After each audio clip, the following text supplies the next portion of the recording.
Question है, 2 waves given by y1 equal to 5 sin omega t meter and y2 5 sin omega t plus 5 meter superimposed to gives resultant wave of amplitude 5 meter, then phi is equal to 2 pi by 3। इस question को देखते ही हो रहा है कि इस case में answer क्या आएगा 2 pi by 3 यानी कि 120 डिग्री, क्योंकि इसने वाला दो वेव है, इनका एम्पलीट्यूड सेम है और रिजल्टेंट भी इन दोनों के बराबर ही है। वो तभी हो सकता है जब इन दोनों के बीच का एंगल क्या होगा 120 डिग्री, क्योंकि हमें पता है कि दो वेक्टर मान लो a और a, इनके बीच का एंगल 120 डिग्री है, तो रिजल्टेंट भी क्या आएगा a के बराबर ही आएगा। तो यहाँ पे एंगल क्या होगा 2 पाई बाई 3, और आप निकाल के भी देख सकते हो रिजल्टेंट एम्पलीट्यूड क्या होगा a1 का स्क्वायर प्लस a2 का square plus 2a1 a2 cos delta phi.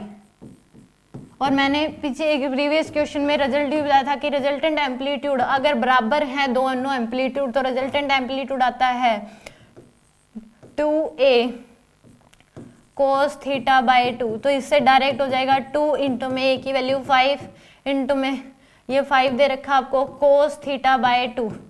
तो यहाँ से cos थीटा बाई 2 की जो वैल्यू है वो किसके बराबर आएगी आपके पास 1/2 के बराबर। तो यानी कि थीटा बाई 2 की जो वैल्यू है वो किसके बराबर आ जाएगी, थीटा बाई 2 की वैल्यू 60 डिग्री, तो यानी कि थीटा की वैल्यू क्या आ जाएगी 120 डिग्री।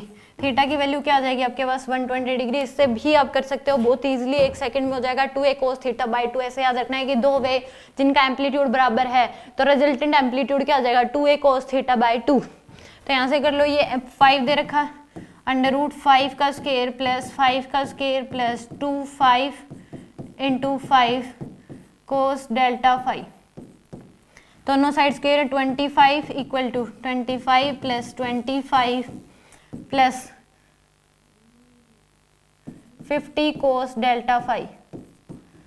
तो आ जाएगा आपके पास 25 minus 50 equal to 50 cos delta phi.